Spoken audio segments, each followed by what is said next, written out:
অতএব যিনি সাল্লাল্লাহু আলাইহি সাল্লাম খোদার কাছে শুধু সেই বস্তুর ভালোবাসা ভিক্ষা চাচ্ছেন যা খোদার কাছে পছন্দনীয়, আর পৃথিবীর সবচেয়ে পছন্দনীয় বস্তুর প্রতি ভালোবাসা তিনি এইভাবে পেশ করেন যে আমার এটি যেন আমাকে ধর্মের ক্ষেত্রে উন্নত করে এবং খোদার ভালোবাসাও যেন এটি বৃদ্ধি করে।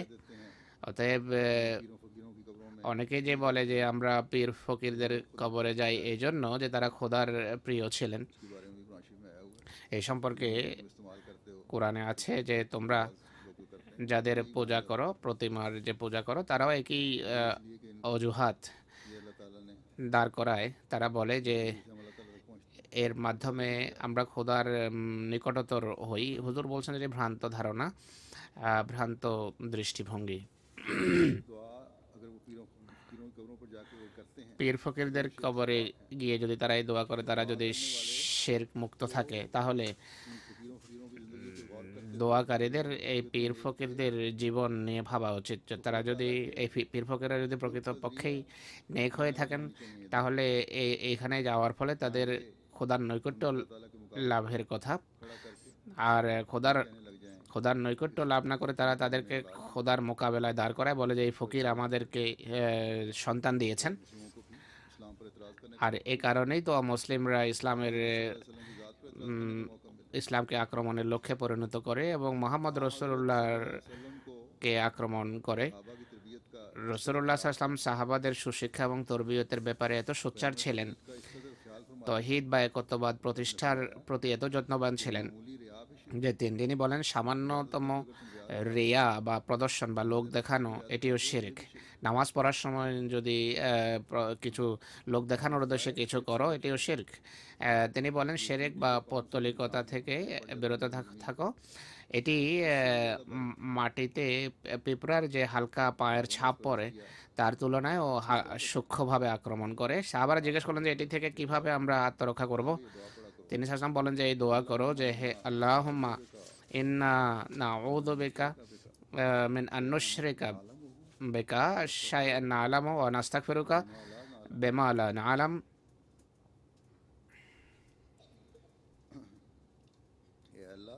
হে আল্লাহ, আমরা তোমার সাথে জেনে শুনে কাউকে শরীক করা থেকে তোমার আশ্রয় কামনা করছি, আর অজ্ঞাতে যদি আমরা এমন করি তাহলে তোমার কাছে আমরা ক্ষমা চাই হে প্রভু। সুতরাং এক মুসলমানকে শিরক থেকে বাঁচার তিনি সবসময় শিরককে এড়িয়ে চলার নসিহত করেছেন।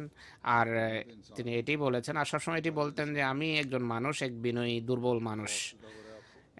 যে কেউ যখন মোহাম্মদ রসুল্লাহর ভয় ভীত ছিল, কাঁপছিল, তিনি তাকে বলেন যে আমি এক সামান্য এক দুর্বল মহিলারই ছেলে, দুর্বল মহিলারই সন্তান।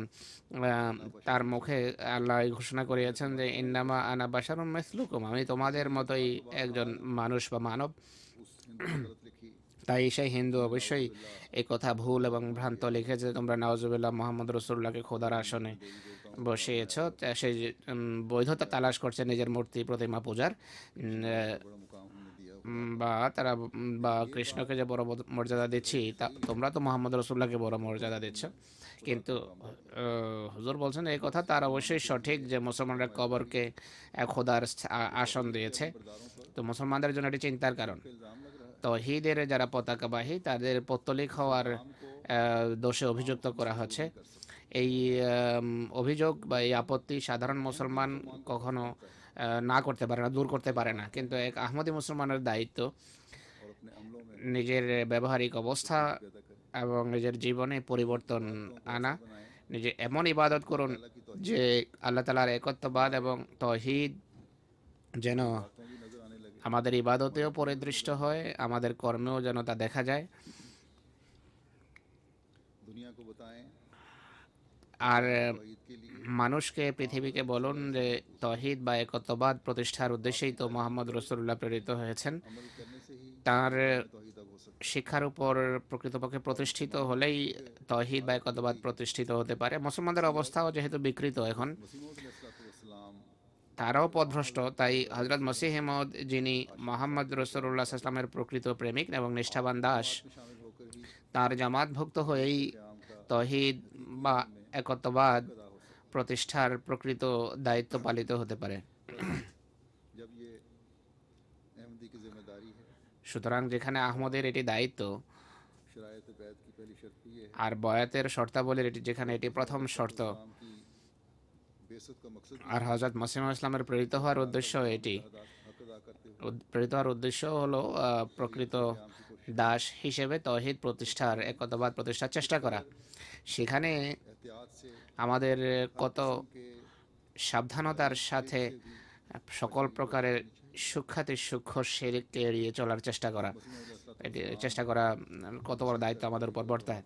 এক জায়গায় নসিহত করতে গিয়ে হযরত মসিহ ইসলাম আমাদেরকে বলছেন, আল ওসিয়ত পুস্তিকায় তিনি বলেন যে আল্লাহ তাআলা সেই সমস্ত পবিত্র আত্মা যারা পৃথিবীর বিভিন্ন এলাকায় বসবাস করছে, ইউরোপ হোক বা এশিয়া, তাদের সবাইকে, যারা নেক ফিতরত বা নেক প্রকৃতির অধিকারী, তাদেরকে তৌহিদের প্রতি আকর্ষণ করা এটি আল্লাহর উদ্দেশ্য, এবং বান্দাদেরকে এক ধর্মের উপর সমবেত করা এটাই আল্লাহর মহান উদ্দেশ্য, যে উদ্দেশ্যে আমি পৃথিবীতে প্রেরিত হয়েছি। অতএব তোমরা এই উদ্দেশ্য বাস্তবায়নের চেষ্টা করো, কিন্তু নমনীয়তা, নৈতিক চরিত্র এবং দোয়ার মাধ্যমে। সুতরাং এক আহমদের দায়িত্ব হলো আল্লাহ তাআলার এই ইচ্ছা এবং অভিপ্রায়কে বোঝা। আল্লাহর অভিপ্রায়কে আহমদের বোঝা উচিত। আল্লাহর পক্ষ থেকে আমাদের উপর যে দায়িত্ব অর্পিত হয়েছে তা বোঝা এক আহমদের জন্য আবশ্যক। যুগ ইমামের সাহায্যকারী হওয়া উচিত। তার প্রতিটি কথা ও কর্মের মাধ্যমে তৌহিদ বা একত্ববাদ প্রতিষ্ঠার তার চেষ্টা করা উচিত। শুধু মুসলমানদেরই নয়, বরং ভিন ধর্মীদেরও তৌহিদের বা একত্ববাদের পয়গাম পৌঁছিয়ে এক ধর্ম অর্থাৎ ইসলামের উপর সমবেত করার চেষ্টা করা। এর জন্য রীতি হলো, যা মসিহ মউদ বলেছেন, তোমাদের কথায় কোমলতা থাকতে হবে, নমনীয়তা থাকতে হবে, উন্নত চারিত্রিক বৈশিষ্ট্য প্রকাশ পেতে হবে যা মানুষ দেখবে। আর সবচেয়ে বড় বিষয় হলো দোয়ার প্রতি বেশি মনোযোগ নিবদ্ধ করতে হবে। স্মরণ রাখবেন যে কিছু বিদআত যখন অনুপ্রবেশ করে কোনো জাতির জীবনে, তখন তা মূল শিক্ষা থেকে মানুষকে দূরে নিয়ে যায় এবং আল্লাহর প্রেরিত আসল এবং প্রকৃত শিক্ষা মানুষ ভুলে যায়। আর এই বিদআত প্রায় সময় হয়তো ধর্মকে বিকৃত করে, ধর্মে পরিবর্তন আনে, আল্লাহর মোকাবেলায়, আল্লাহর প্রতিদ্বন্দ্বিতায় কাউকে দাঁড় করায়।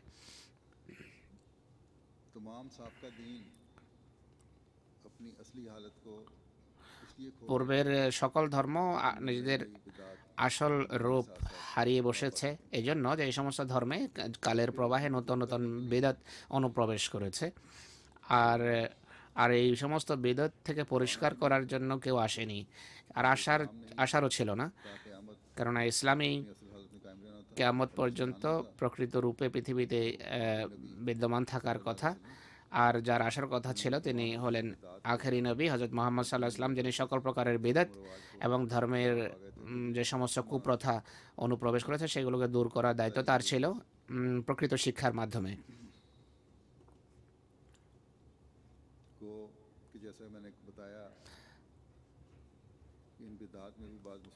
তো আমি যেভাবে বলেছি যে অনেক মুসলমান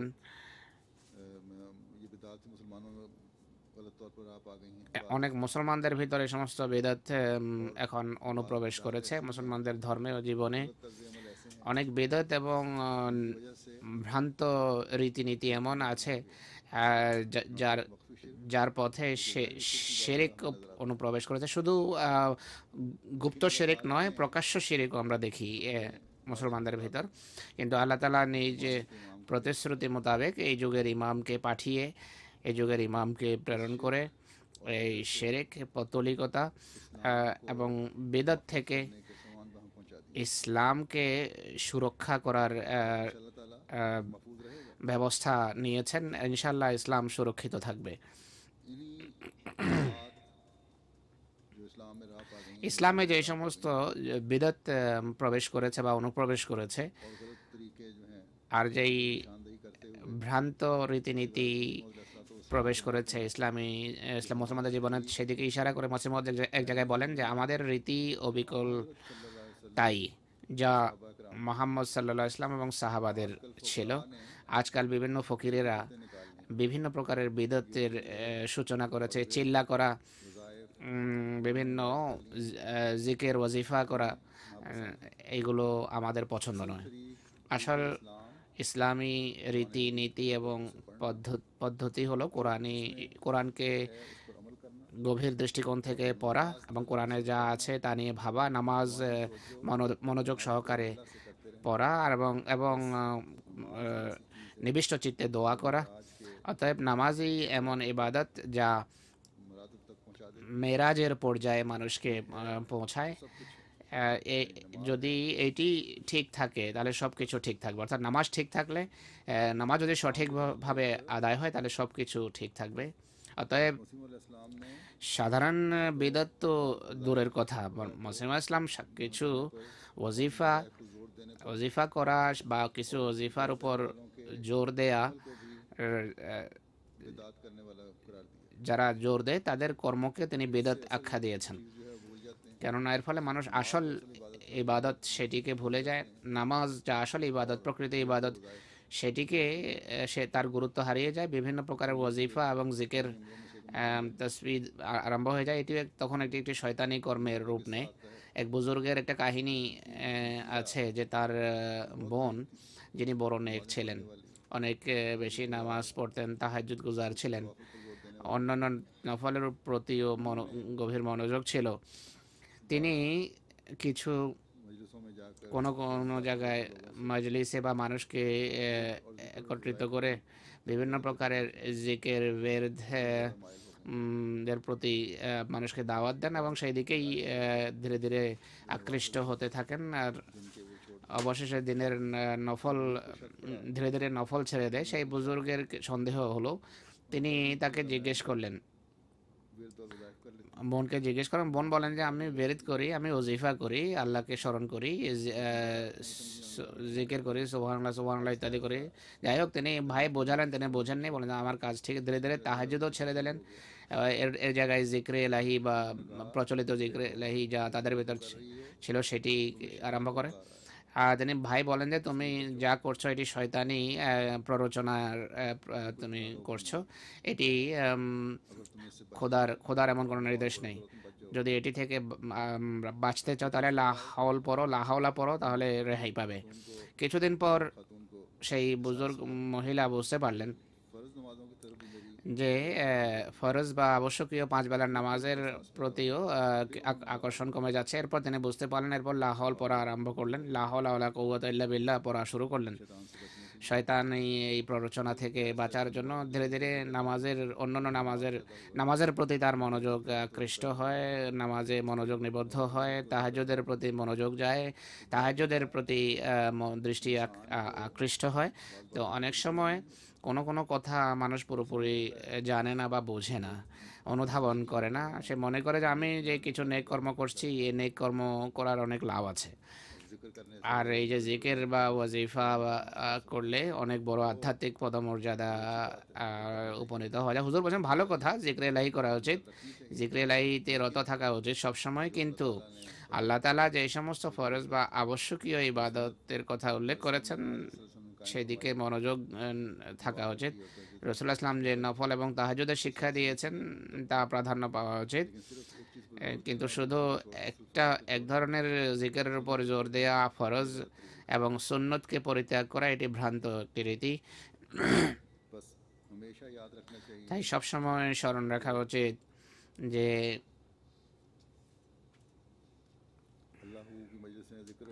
বিভিন্ন জায়গায় যে আল্লাহর মজলিস হয়, এগুলো পাক মজলিস নিঃসন্দেহে, কিন্তু এইগুলো যখন সীমার বাহিরে চলে যায়, সীমা ছাড়িয়ে যায়, তখন শয়তানের দাসত্বের শৃঙ্খলে মানুষকে আবদ্ধ করে। আসল প্রকৃত পুণ্য সেটি যা তৌহিদ প্রতিষ্ঠার জন্য আল্লাহ তাআলা নির্দেশ দিয়েছেন, যা গুরুত্বপূর্ণ।